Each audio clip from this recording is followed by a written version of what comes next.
Esse vídeo pode ser interrompido a qualquer momento porque a minha vizinha, a Catedral Metropolitana de Florianópolis, está neste momento com missa e daqui a alguns minutos vai tocar o sino da Catedral. Dessa vez eu vou deixar por alguns segundos o sino tocando e depois fazer o corte para continuar a minha missiva eletrônica. Esse vídeo não vai ter tanta piada assim. Eu sei que eu estou tentando colocar algumas doses de humor nessas nossas conversas, porque a vida já está tão pesada, a gente tem que dar risada de algumas coisas, e eu estou desenvolvendo esse meu ar sarcástico, canalha e bem-humorado para poder me comunicar pela internet. Quem sabe você acaba despertando alguma empatia por mim e dando like nesse vídeo e se inscrevendo no canal, porque de tempos em tempos eu vou falar de cinema. Anatomia de uma Queda. Cara, cinema francês, né? Típico cinema francês, e eu estou falando isso com um elogio. Eu confesso que eu não assisto muito cinema francês na minha vida, apesar de eu entender da importância e da relevância deste país para a sétima arte. Como não, né? Eu disse que eu não ia fazer piada, mas como não pensar na França quando a gente fala de cinema, né? Entendedores entenderão, né? Irmãos Lumière, um abraço. Mas não é o tipo de cinema que eu assisto com tanta frequência. Mas a gente entende as referências, a gente entende a linguagem, a gente entende o formato e a gente entende a seriedade do tema desse filme. Por isso que eu vim aqui conversar com você sobre ele. Direção de Justine Triet, 5 indicações ao Oscar 2024, incluindo o melhor filme. A nossa amiga Sandra Hüller está indicada ao Oscar de melhor atriz com uma atuação extremamente sutil. Na maior parte do tempo ela está flat, mas ela entrega a emoção mesmo com algo mais contido, mas também entregando a emoção quando necessário. E este filme, se é pra gente dar um pouco de risada sobre ele, e depois eu vou voltar a falar sério, eu prometo, é a grande cagada, e não existe outro nome, cagada do Departamento de Cultura francês, ou do Ministério da Cultura francês, ou do responsável por indicar os filmes indicados a melhor filme internacional. Porque estava na cara que Anatomia de uma Queda iria derrotar, destroçar, acabar com zona de interesse nessa categoria. Isso não aconteceu, a França indicou outro filme, e aí Zona de Interesse, que é um filme britânico, engraçado, né? O Oscar indicando um filme de língua inglesa para um filme internacional, só porque tecnicamente Zona de Interesse é do Reino Unido. Eu ainda vou assistir Zona de Interesse, mas está na cara que pela ausência de Anatomia de uma Queda, vai ser Zona de Interesse que vai ganhar como filme internacional. Então, dito isso, eu pensei muito sobre o que eu ia falar sobre esse filme para vocês. E ele é um filme que está diretamente conectado à minha vida, à sua vida, ao nosso momento presente, sobre como nós estamos trabalhando com a imagem do alheio diante de denúncias, rumores, e diante daquilo que não pode ser provado como verdade inescapável. Ainda mais na era da internet, onde nós promovemos assassinatos de reputação em larga escala, onde nós criamos ou embarcamos em distorções de narrativa. E quando eu falo nós, eu não estou falando da humanidade como um todo, mas boa parte da humanidade. A gente sabe muito bem disso e você sabe muito bem do que eu estou falando. Fake news, deepfakes, distorções de narrativa, notícias falsas, rumores que são assumidos como verdade e até mesmo especulações que se transformam em acusações e que depois são colocados como julgamentos dentro do grande tribunal da internet, que são representados pelas redes sociais, Facebook, o X, principalmente o finado Twitter, que é um tribunal de pequenas e grandes causas para assassinar reputações alheias. A Anatomia de uma Queda fala sobre isso, e fala sobre um viés delicadíssimo, porque é uma mulher que é incriminada ou considerada suspeita, mas depois ela é indiciada e vai a julgamento por assassinar o próprio marido. Eles tinham problemas dentro da relação, era uma relação distante, havia infidelidade de lado a lado, e todas essas camadas complexas de uma relação entre marido e mulher são reveladas durante o julgamento, e também os problemas relacionados com o filho, e o marido fica jogando a culpa na esposa, a esposa no marido, enfim, os conflitos acontecem, e aí, não que a mulher seja a culpada ou não, e essa é uma das grandes válvulas propulsoras do roteiro do filme, que você fica o tempo todo tentando descobrir se ela é culpada ou não, e no final das contas isso nem é tão relevante assim, e o próprio filme deixa isso muito claro.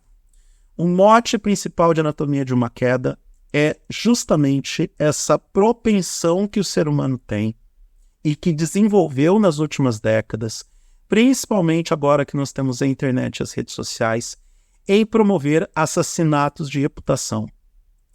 E isso é cada vez mais enfático e incisivo nas mulheres. Porque se fosse o inverso, se fosse um homem, eu não sei se teria tanta ênfase em tentar achar culpa a partir, por exemplo, do viés criativo. Um dos elementos de acusação da promotoria é o livro que ela escreveu.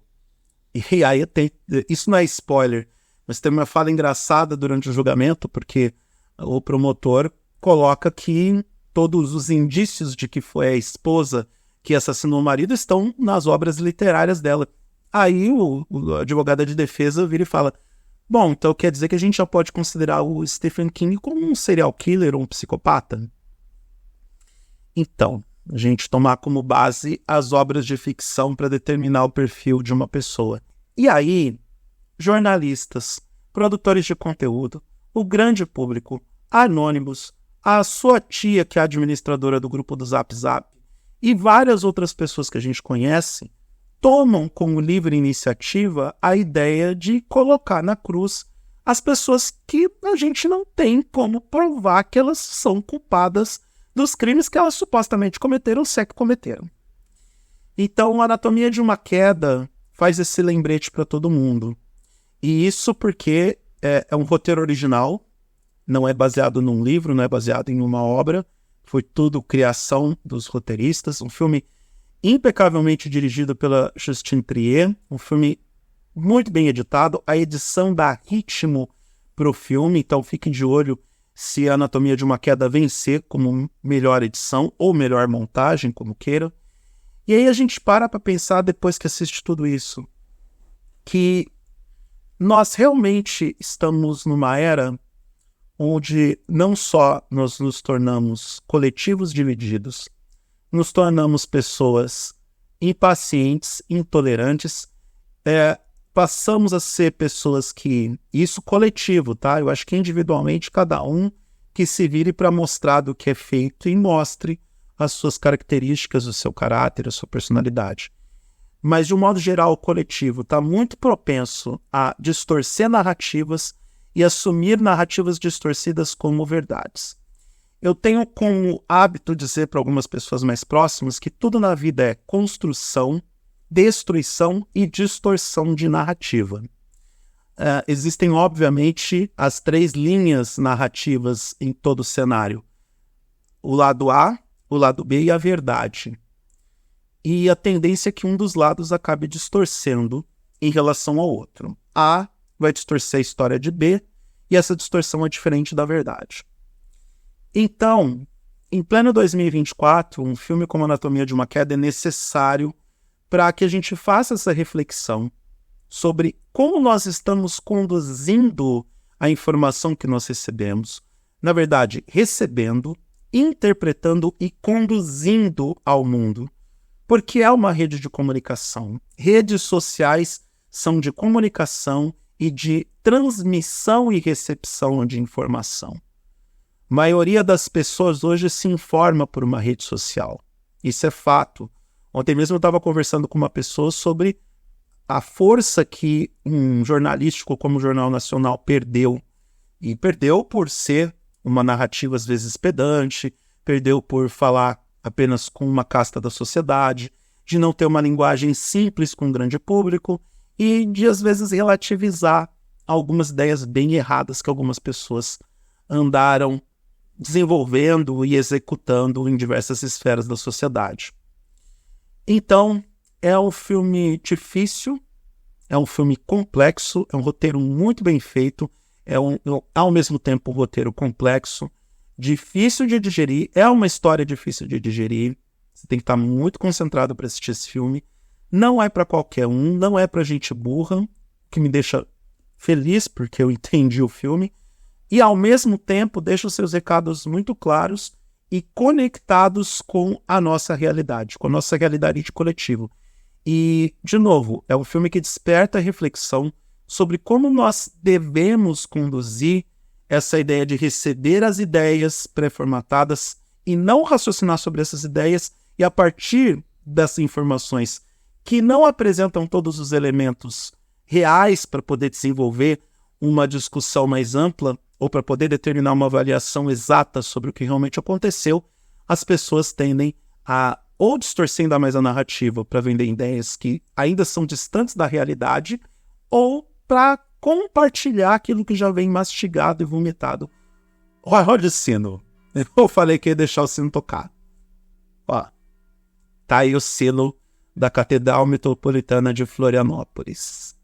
Eu vou deixar o sino tocar, vou dar um corte no vídeo e terminar meu raciocínio.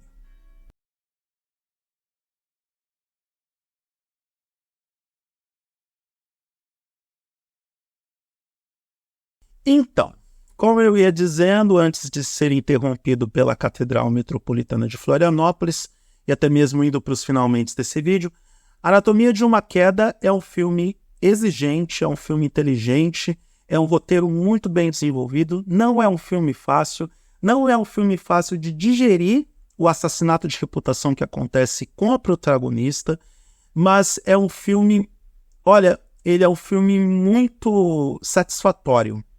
E satisfatório no bom sentido. Ele é um ótimo filme. Ele é um filme que realmente te faz pensar em, inclusive, como a gente não deve promover essa cultura de distorção de narrativas. E como vocês que acompanham a internet sabem muito bem do que vem acontecendo nos últimos meses e nos últimos anos, principalmente em um tempo em que está muito mais fácil você compartilhar essas distorções de narrativa com o coletivo, e como esses discursos distorcidos acabam ganhando eco e força nas mentes mais irracionais. Então, ótimo filme, merecida indicação para o Oscar, merecidas as 5 indicações para o Oscar, e ganharia como melhor filme internacional se a França não tivesse feito a cagada de indicar outro filme e não esse. Quero assistir, Zona de Interesse, porque eu acho que esse para mim vai ser o vencedor da categoria de melhor filme internacional, assim como eu estou me preparando psicologicamente para encarar as várias e várias horas do Assassinos da Lua das Flores por causa de um nome. Martin Scorsese? É claro que não. Lily Gladstone. Sim, porque ela é a maior adversária da Emma Stone no Oscar de melhor atriz, que também é a categoria mais disputada do Oscar 2024. Se você gostou do que viu nesse vídeo e gostou dos sinos da Catedral Metropolitana de Florianópolis, se inscreva nesse canal, dê o like para o YouTube e perceber que esse conteúdo foi relevante para você e pode ser relevante para outras pessoas. Clique na sineta para receber as notificações de novos vídeos. Compartilhe esse vídeo com amigos e amigas cinéfilos que estão aí perto de você. E eu sou o Eduardo Moreira e convido você a acessar o oeduardomoreira.com.br, porque todos os dias ou de tempos em tempos eu coloco um artigo rápido compartilhando alguma opinião sobre tecnologia, música, cultura pop, esportes e derivados. Se você foi com a minha cara e com a minha voz e com a minha mente, é só você me procurar nas redes sociais. Eu estou no @oeduardomoreira em todas as plataformas. Meu Deus, mais de 16 minutos de bruto. Um grande abraço para todo mundo e até a próxima.